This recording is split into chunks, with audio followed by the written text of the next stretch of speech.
Story is a talent. Storytelling is a beautiful talent. And if you have that talent, everything else that you need can be learned. You are now listening to the podcast where authors inspire listeners to become authors, the Going North Podcast. I'm your host, certified self-leadership trainer, best-selling author, and book enthusiast, Dom Brightman. And you're going to be listening to a different author that will inspire you to join the business of immortality, known as authorship. Now let the fun begin.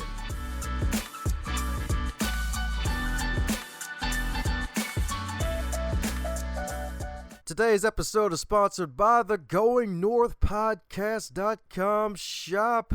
It is going to help you have northbound direction to your own success. If you want a great inspirational quote like advance others to advance yourself, or today a reader, tomorrow a leader, heck, even some puns like pile on and always fully booked on your tote bag, mug, hoodie, heck, even a t-shirt, and many, many other items, head over to GoingNorthPodcast.com, click on the shop tab, and cop yourself some merchandise indeed. And that's GoingNorthPodcast.com/shop.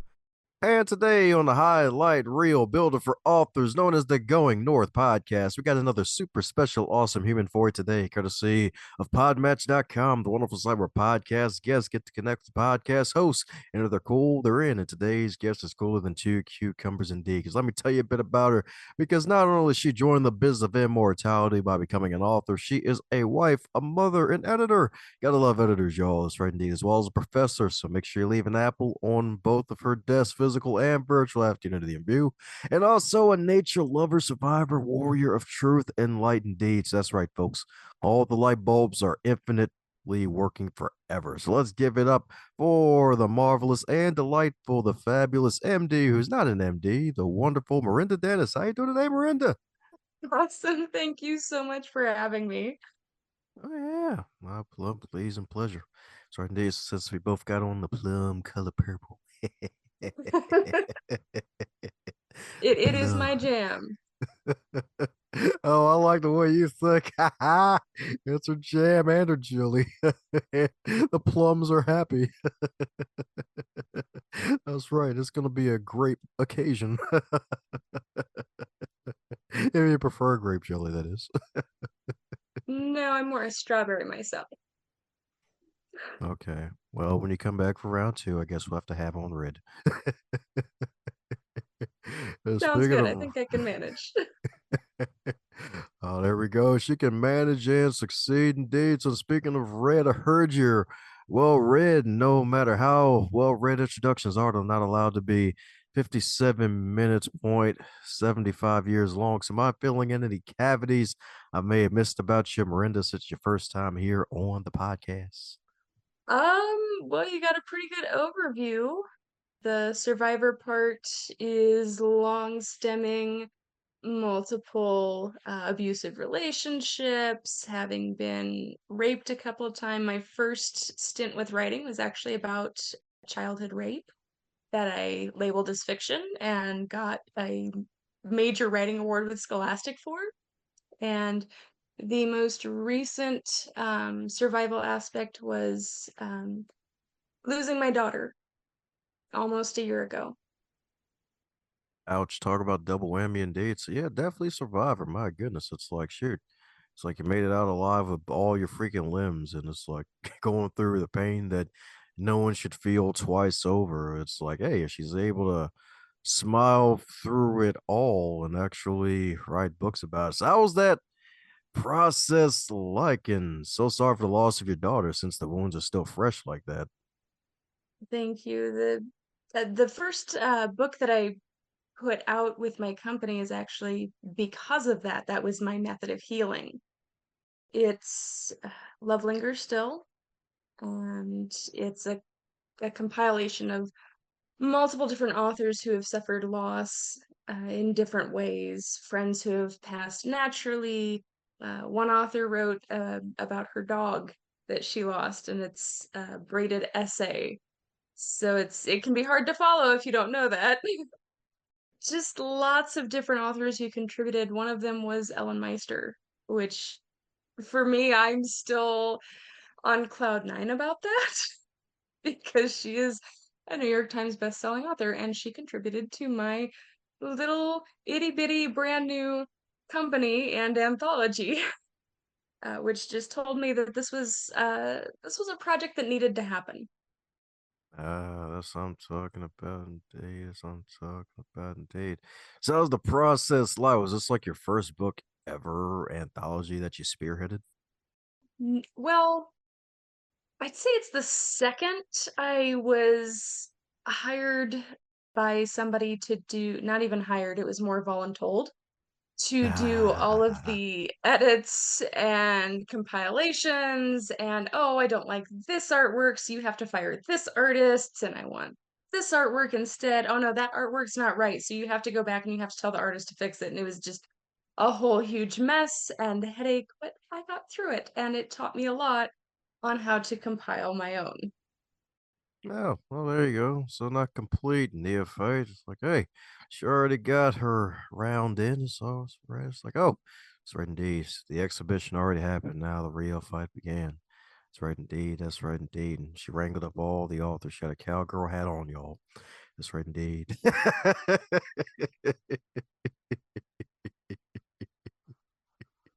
So, any advice for any folks out there looking to put an anthology together? Because that seems to be the main craze right now in the writing space for those who don't want to do all the work of doing a complete solo project. I almost think it's more work than doing a complete solo project, but that's just me. It is a lot of fun. One of the things is to make sure that you have a very strong lineup of authors and pieces. Don't accept anything and everything just because it came in. You have some standards, have some goal in mind, have a vision in mind for your project so that it has a nice cohesive string all the way through. And So I'll go ahead. don't be afraid to tell somebody no just because 'cause they're your friend. Yeah, I get you. That's a hard one. That is a hard one. My Okay, for example, my mom actually contributed to this first anthology. I told her, I said, "Mom, I love you dearly. You are amazing. I'm a bitch as an author, and if it doesn't cut it, it's not gonna make it." She she almost didn't submit because of that, but she did go ahead and turn something in, and I as a grieving mother, I cried, as a daughter, I cried, as an editor, I cried. I read it 3 times before I gave her my response, and I wore all of those hats each time. Oh, So, it was a really powerful piece, and it was a gut punch. It was a chuckler all the way through, like, pulling chicken's teeth. 'Cause chicken don't have teeth, and yeah, there was a fun line in there about that, and a lot of other fun lines that made me blush and go, "Oh my god, mom." But it speaks to her experience, and it speaks to, that demographic and that age group. My mom's, like, 20 some years older than me, so it speaks to the grandparents who might be grieving a loss.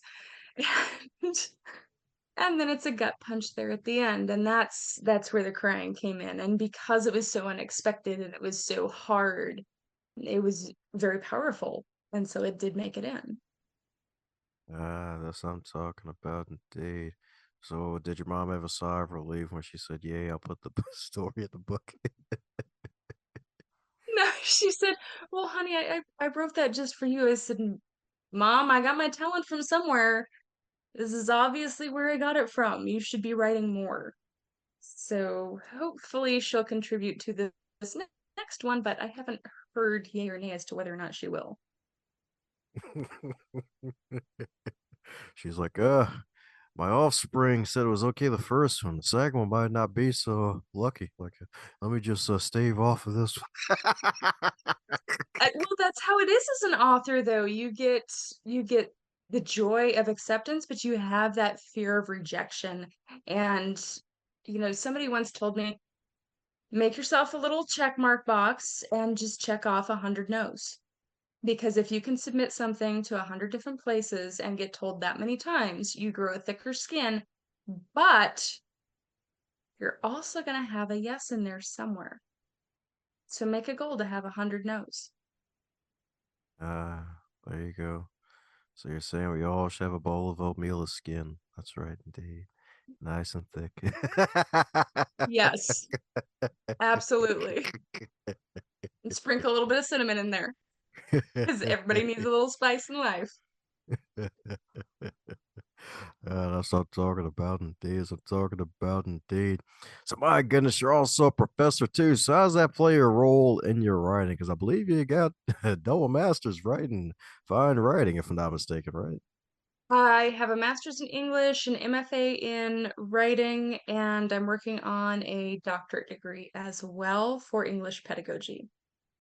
Oh, I do. I get to call you PhD after all, Dr. M. There we go. We're getting there. I've got 2 more years. Well, I'm going to imagine you with a lab coat now just for the hell of it. I'm not sure I'm quite that professional. Yeah, I'm a little bit too eccentric to be that professional. Who said you need to be professional? Just wear the darn thing. I might If have to get one now just for that. Yeah, exactly. That's right. And you just have a giant cat on the back of it too for the meows. It's like the Well, doc. to answer your original question about how that plays into my writing is a lot of what I studied in my MFA program helps to translate into some of the pieces that I see. For example, the anthology that is already released, the Lingers Still, I was able to recognize one of the pieces that other editors without that level of education might have turned down because it's a braided essay.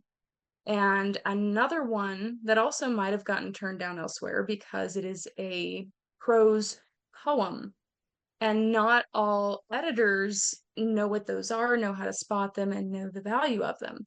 They are a higher literary piece. Not all readers are going to enjoy them, but they do add a little something to the anthology. Oh, okay. That's a good deal to know. Shoot, because yeah, because like the thing is, we highlight authors on the show, and hey, you being an editor, indeed. So is that a side hustle of yours, or you're like, oh God, no, let me not do that?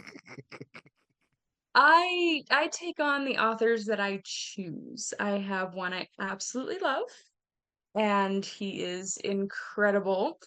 Chris, he's also in the anthology as well. He contributed a piece. It was beautiful. It's about a son who lost a mother, and the mystical part at the end for the haunting of it, because it is an anthology of, you know, it's a haunted anthology of lost loved ones. So there's a little haunting that goes in with this aspect of the mother that's very unique and mystic. And you get to the end and you're just like, oh my gosh, it's so beautiful. Which is not typical because I've edited some of his other pieces and they're very dark. Well, there we go. That's right, indeed. So we added an ice cream cone this time. All right. There you go. Extra sweet. That's right, indeed. That's right, indeed. It's not the complete barbed wire bat. That's right, indeed. That's right, indeed. So my goodness, that's freaking awesome indeed. And heck, probably wise policy to, I guess, choose carefully who you edit for. So anything else folks need to keep in mind about editors, or anything else that folks should keep in mind when it comes to, I guess, having someone edit their book or their work?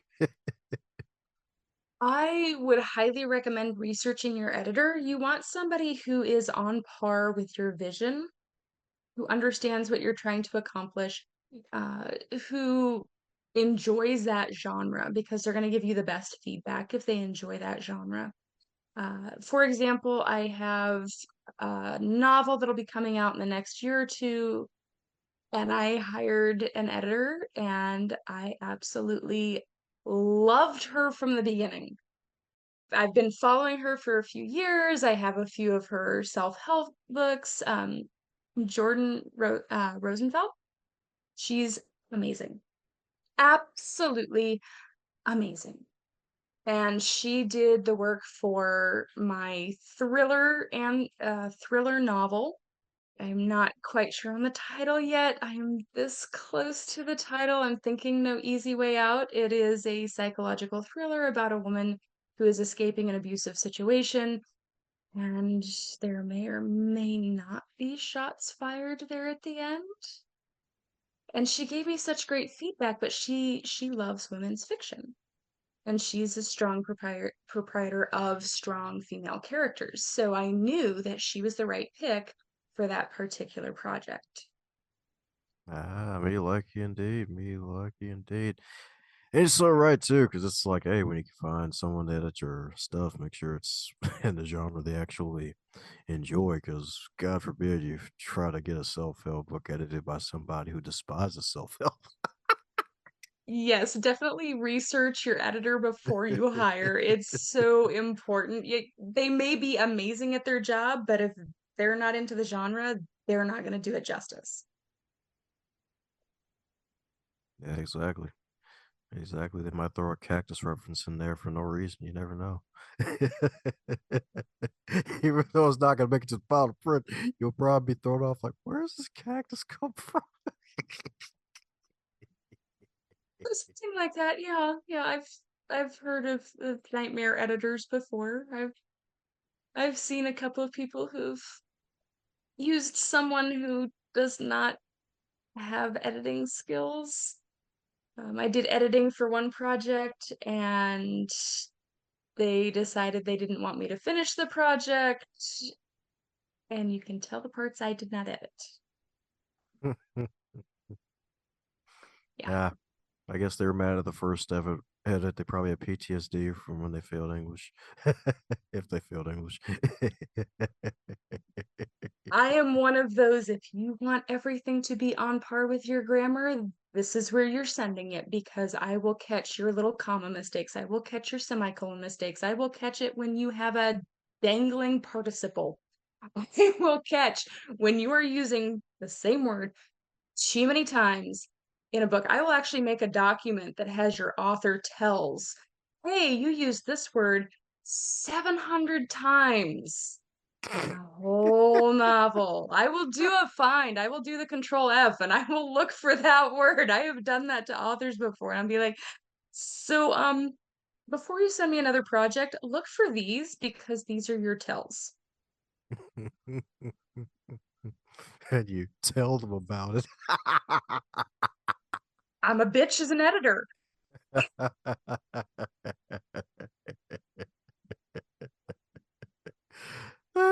Hey, good stuff indeed. Because, hey, that's how you sharpen the sword. You be the best samurai sword in all of the blacksmith's wonderful, wonderful shop. That's right indeed. Extra sharp, extra shiny. That's right indeed. Ready for slashing metaphorically. That's right indeed. That's right indeed. I use that with my students as well, but they turn out good products because of it. One of the pieces in the anthology was a student at the time. I had to get special permission from the VPAA of the college before I could even extend the invite to the student. Wow. Oh, so was that the same year you taught 13 different classes? That was,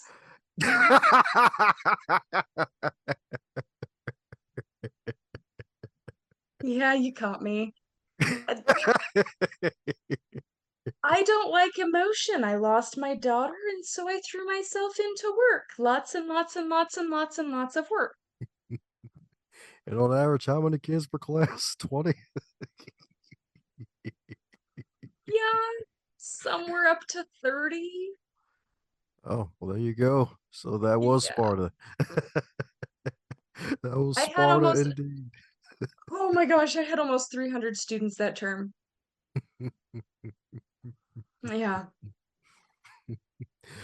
Oh, damn, it just hit me. Wait, and every class had a paper, at least multiple papers, I imagine, right? Three minimum, 4 to 5 max. Wow, damn. Yep. Yep. That's it right there. That's what I said. Yeah.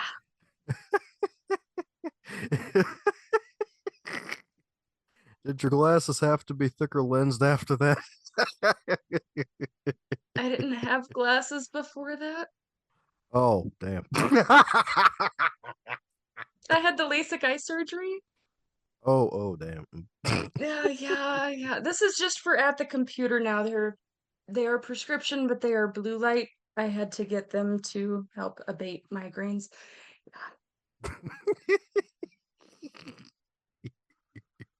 Oh man, that's what I'm talking about. Wait, that just means you're super Marinda indeed.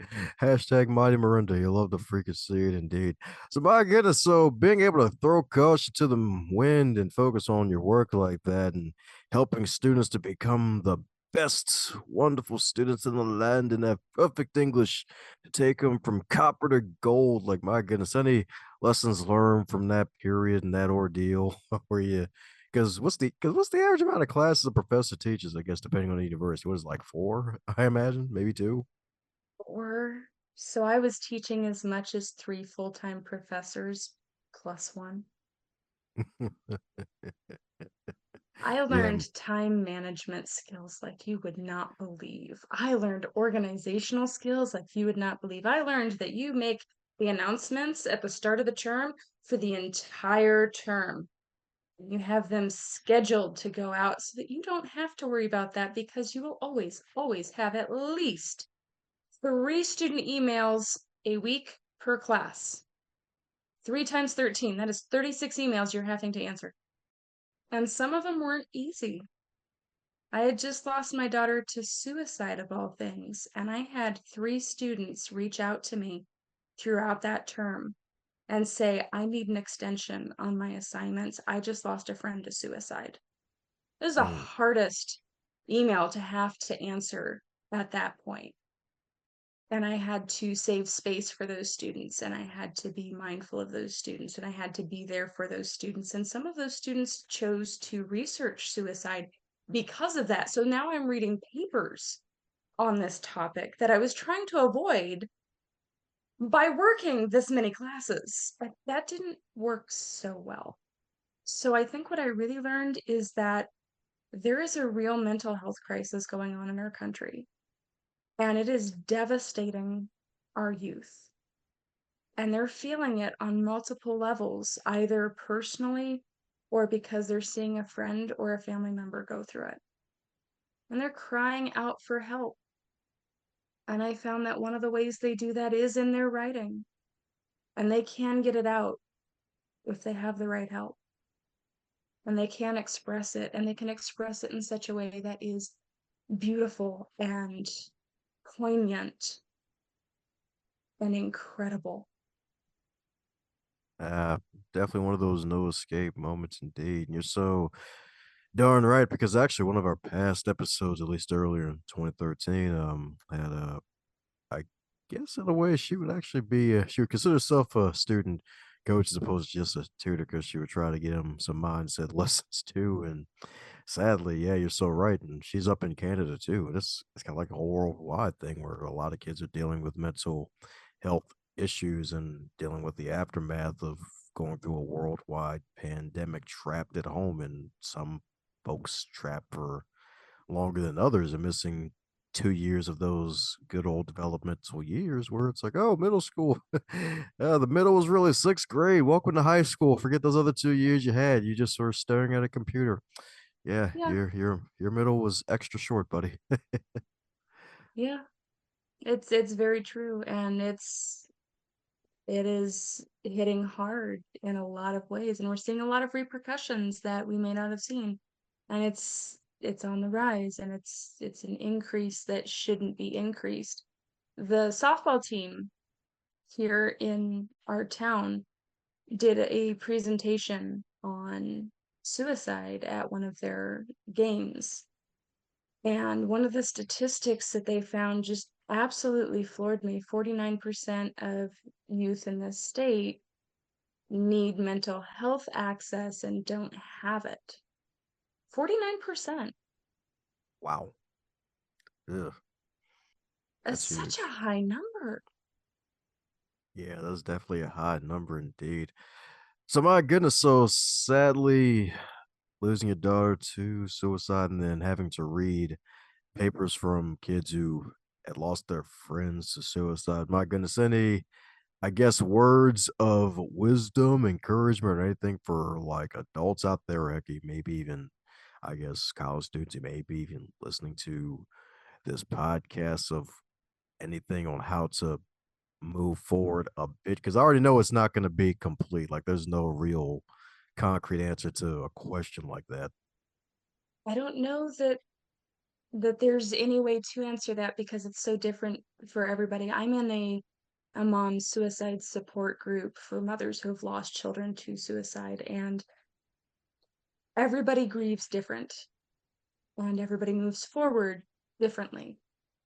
I've been working from behind a computer screen for a year solid since it happened. I had two face-to-face classes that last term where I taught 13 composition classes. Why did I do that again?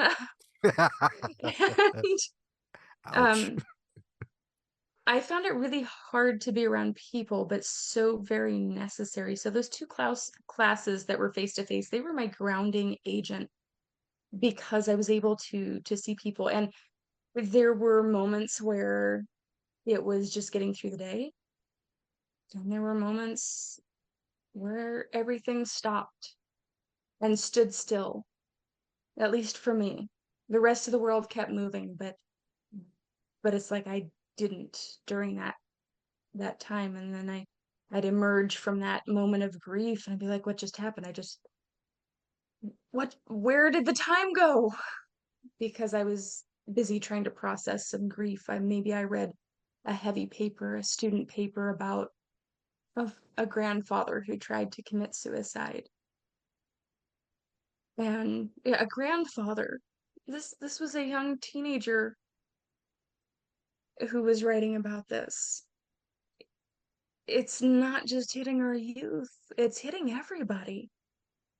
And the only way I found to move forward was to have those connections with my students, to be there for them, to be raw and to be real. Because I could answer them and I could give them a plain Jane blank answer. I could go with the standard response that I was taught 20 years ago in college when I was first going through to learn how to be a teacher. Don't smile until after Christmas. That's not me. Uh, That's just not me. uh, My middle school students from Florida will tell you, I am the teacher with the crazy socks. I am the teacher who will bounce around the room. I am the teacher who will be there for you. And, if they need a hug, I had one student who ran from the front of the room back to where I was because she gave a speech and it was too hard to finish. She got 30 seconds in and she just needed a hug. She was crying. She was bawling her eyes out. I'm not gonna stand there and look at her without a bit of compassion. So I found that my way of moving forward was to have that compassion for my students. I had a student who had been beaten by her significant other, and she was beaten so bad she couldn't see out of one eye. ooh, man. And so she couldn't do her work, and we had to come up with a way to get her through the end of the term.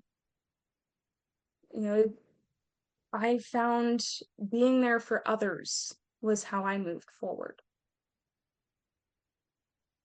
But everybody has to find their own way forward. Whatever that is, whatever that looks like, maybe it's gardening. Maybe it's being the crazy cat lady with, three or four cats just surrounding you at all times in every room because you love the cats so much. Maybe it is, having parakeets that will talk back to you because you don't want to be around people, but you want something that's going to talk to you. Whatever it is, you know, find that and take solace in that. And I honestly think that my being there for my students and the resulting curriculum that I've been working on building and got IRB approval to do a study on is what has gotten me through to the point where I'm ready to go back to full-time face-to-face teaching. Hooray! There we go. The cape is back on. There we go. That's right. The apple's gonna be on her desk, and there'll be one in her drawer. And now she gets back in the car, right there on the steering wheel. She won't escape all the apples. I don't know. My son might steal them from me. That's good. There we go. I guess he'll be the apple core. He might be. He's a little sweetheart. Henri, a little sweetheart. Yeah, but it's all good indeed. But hey, solid advice indeed. Because yeah, it's like, hey, it may not be a cure all, but it does work for some. Where it's like, hey, just helping other people will help you out in return. It's like, oh yeah, little compassion to other folks that need it badly now more than ever. Everybody's fighting a battle. Never know what folks are going through, and then you get to forget your worries. And it's like, hey, I helped somebody today. I feel fulfilled. It's like, yay! It's like I drank a whole bottle of water all at once. It's very fulfilling to be there for others and to help others in whatever it is that you're good at. Whatever it is that sparks you. If you can find a way to use that to be there for others, it's a twofer. You get to do what you love and you get to help others. That's what I'm talking about, indeed. So here you don't just help folks to dot their I's and cross their T's. I hear you help folks get into Q's and Y's via yoga. Yes. So I have been doing yoga since I was 15. And that has been, let's see, 25 years ago because I am 40 now. So Four I for the I dyslexic. oh my gosh. The yoga is a really good way to help yourself and to help others. I started teaching yoga when my daughter was about 9 months old. I got my certification through NESTA, National Endurance Sport Training Association, and I have been teaching since then, off and on. I've taught in 3 different regions of the country, the Midwest, the Southeast in Florida, a couple of different areas in Florida, and then up in the New England area as well. And I got to learn quite a few cool different little tricks of the trade along the way. So I guess you just came out the womb and knew that teaching was going to be your jam for life, huh? I guess I love connecting. It's just what I do. And as much as I say I would rather be behind a computer screen, it's a lie. I love to connect to people and I love to see them flourish. I knew you had that spider web ability in you. Spider Marinda. Well, interestingly enough, I have scaled a mountainside Spider-Man style. That was kind of fun. That was exhilarating. No ropes or anything. That was not one that required ropes, but boy, you had to get down there on your hands and your toes and you had to crawl up the side on one part. Oh, all right. And I was just throwing jokes out there. All right, she actually is a superhero. All right. All right. So she might be able to stop a bus, y'all. All right. There we go. That's right indeed. I don't know about a bus. Maybe a toy car. Well, Hondas are toys for some people, especially Civics. So,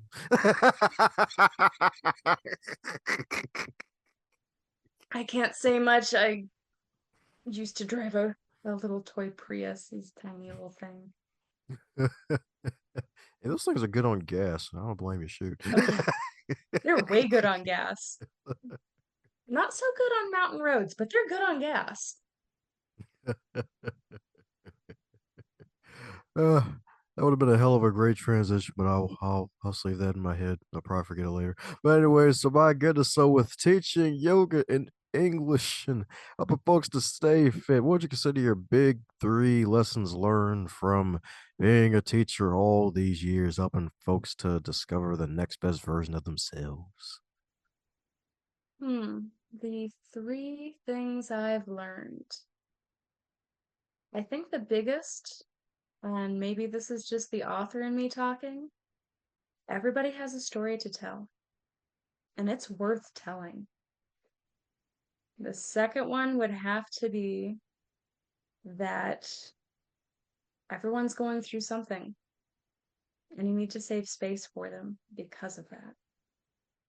Then the last one, hold true to your values. Because if you don't have your values and your integrity, you have nothing. That's right indeed. That's right indeed.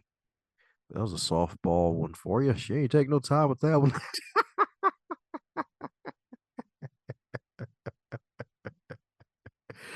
So my goodness. So since you're doing a couple of these interviews, even though you press the whole Kit Kat candy button for a bit while you're doing the whole Bedouin thing into the new home, is there a question that you wish folks would ask you more often when you're on these interviews? Upcoming projects, because I do have an upcoming project. It's open for submission right now. It's Artisans of the Soul, and it is an anthology just for teacher appreciation. And the other upcoming project is Waiting for Moonlight. It has been 10 years in the making. It is long overdue. And my artist is kicking me, telling me it is time. So I told her, okay, go ahead and do the cover. And I will do my best to have it ready and put out by October. Literally 10 years in the making. I was writing the first chapters after I had my son, who is 12 years now, 12 years in the making. Been holding on to this baby way too long. Elle's been enjoying the swim. It's a really good book, and I wanted it to be perfect. Don't be a perfectionist, people. You will miss out on so many opportunities if you let that perfectionist side of you take over, because 12 years, I could have had this book out 10 years ago. 10 years ago. No, perfectionist. Don't do it. All right, cool. Well, I guess we'll have to have you back on when it launches. So the whole book itself should be ready to go in October this year. That is the hope. My artist is drawing up some sketches, and I have to sit down after I can unbury my office space from the move and go through final edits one last time. And Greg is probably going to groan when he hears that and say, "Darling, I'm just gonna smack you. It should have been out already." Greg is one of my author friends. He is absolutely amazing. Hey, I hear you. I definitely hear you. Got a project of my own. It's just been delayed upon delayed upon delayed. So Yes, and I'm just procrastination is bad too. Procrastination, very bad. We authors have a way of finding other projects to do, like, oh hey, this room needs painted. Oh hey, I gotta go clean the bathroom. Oh my gosh, it's gardening season. Yeah, stop that. As Gregory Norris says, put your butt in the seat and do the work. He tells me that all the time. Greg, if you're listening, I've been listening.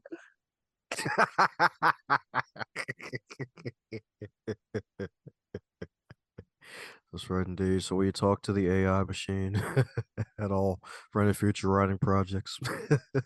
No, no AI, no, please, no. And if you are thinking of sending in something to my company, please do not use AI submissions. Please, genuine work. I will help you clean up anything you need. If you can tell a story, you can have some of the messiest stuff. Now, Greg will tell you, make it clean enough to eat off of. I will second that. I will third that. I will triple, quadruple, whatever that. But also, if you can tell a good story and that story is good enough and it will shine through any mistakes you have, I am willing to overlook those mistakes and be an, solid editor on the cleanup side, because good story can be hard to find. And it doesn't matter how poor your grammar is, how poor your punctuation is, if you can tell a story and you can weave a story, all the rest can be fixed. There you go. Glad you clarified that because I'm like, no, you don't. Don't fall to that trap. You're like, yeah, I can edit anything. And then you get anything. And it's like, oh, shoot. Oh, Yeah. trust me, I had one I was shaking my head at, I was gritting my teeth on, and I sent it back to him and I said, I'm sorry, I cannot accept this. I had somebody, this was for the very first anthology that I was working on, and I had somebody else pull their project last minute, and I needed a story to fill that. Going back to this author, I said, if you can take out this phrase, and it was every sentence started with but then. So I had him take all those out, and when he did, there was this amazing story there. And I could get through it, and I helped him clean up the rest. Story is a talent. Storytelling is a beautiful talent. And if you have that talent, everything else that you need can be learned. But you can't always teach storytelling, which is why AI writing is not going to be as successful as some people think when it comes to the storytelling side. It cannot capture human emotion nearly so well as somebody who can weave this amazing story. That's right. And he'll probably get his Justin Bieber facts wrong too. Apparently, the news was so. Yeah, yeah. My day job at the library, the newspaper came across the darn desk after the beginning of the morning before we put it out for the customers to read. The few that still read them on the headline. Chad GPT is not fully accurate. He got a Justin Bieber fact wrong about it not being the most popular video ever back in 2010. I was like, the hell, really? Of all the things in the world to put in the newspaper, this like it's not wrong. This thing is not perfect. It will get Justin Bieber facts wrong. Don't trust it. Oh my gosh. I'm not sure we needed that in the news. Yeah. I'm just gonna sit here and shake my head at that one. Believers be damned, right? How dare you get this fact Hey, wrong? they can they can enjoy any music that they want. They can look at their celebrity facts all they want. I will geek over my authors. Give me a good author reading any day. I think my favorite author reading that I got to attend was a panel that MK Asante sat in on. Oh my gosh. His story was incredible. And that man had such a talent. And to hear him read his own story was phenomenal. See, now, give me stories about those kind of people and not, you know, Bieber. There you go. That's right, indeed. It might turn you to a Berber. That's right. Let me stop. Give me something with substance. Substance. That's right, indeed. Well, I guess I have to use a transition now. So, speaking of substance, if your wonderful book, Love Lingers Still, if that book were a food, what would it be and why? It would be a little bit of everything. It is the buffet of comfort foods from the sweet to the salty, right down to the tears. And that is because it is authors grieving and expressing that grief in such a way that you can connect to them so deeply and so intensely that you can't help but cry with them and want to have, the what is it, the red jello salad with the whipped cream all mixed in because it's all sweet and fluffy and comfort food, or potatoes, because potatoes are really mashed potatoes, a great comfort food. And it's just this mixture of magic and mystical, because there are these stories of hauntings either the haunting of the memories that we have of these lost loved ones, or a haunting of an actual person. And some of these stories are based on loved ones that have been lost, and some of these stories are pure fiction.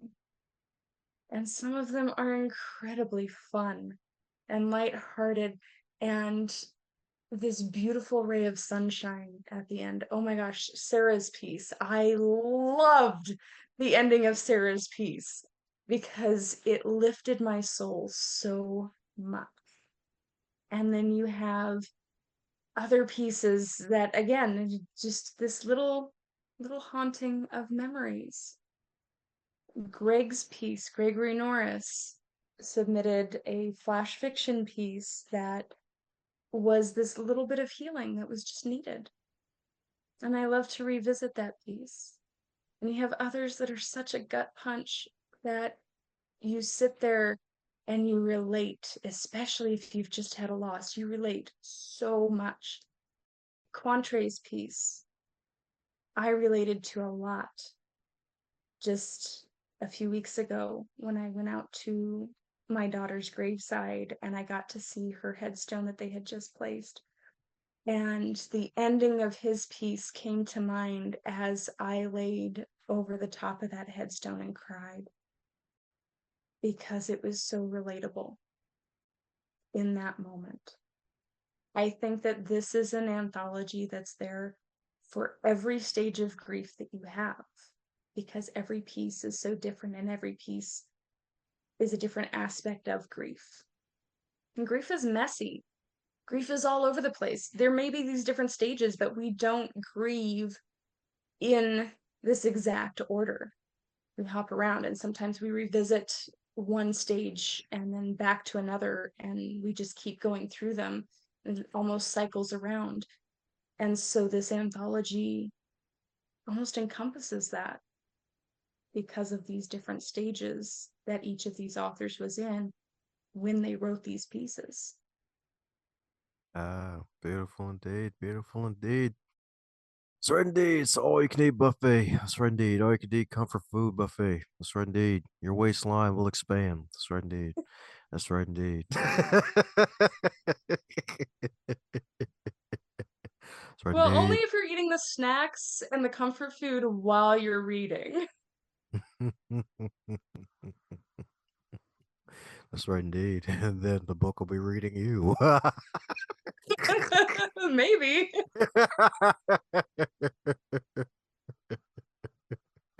That's right indeed. That's right indeed.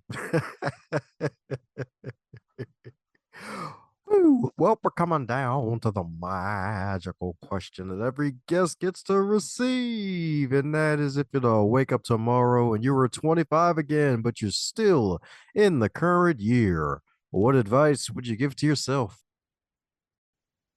Trust yourself. Trust your gut instinct. You know more than you think you do. I think that's the best advice I could give my 25-year-old self because I really did not trust myself enough. And it caused a lot of problems. Uh, Definitely should have made that left turn at Albuquerque. I hear you. That's right.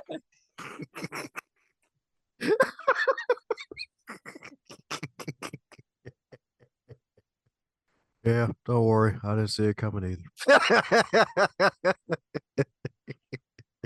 Gosh. Right indeed. Laughs are good for the soul, y'all. That's right indeed. Yes, Especially when they there's are. a yeah. That's right indeed. Especially when you have a spider on the bunny ears. It's good.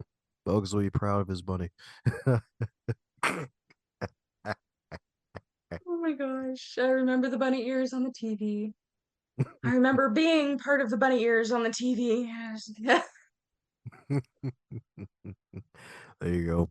That's right indeed. And she's only 4 talking about that, y'all. So that means there's still hope, y'all. That's right indeed. That's right indeed for y'all.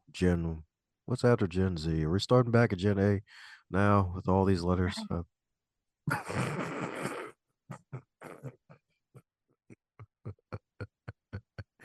Yeah, it's like millennials, it still has a negative spin around it, negative energy around for some people, but it's like, oh, it's supposed to be Gen Z now. Okay, what's after Gen Z? Uh, yeah, I guess we have to go back to that darn episode. I forgot what episode that was. It was a darn good one. It was a darn good one indeed. Well, speaking of episodes, we need to have you back on in the future. So for those that need to keep up with all your work in the meantime and all the wonderful stuff that you're doing now in the future and forever, what's the best way for folks to do so, Marinda?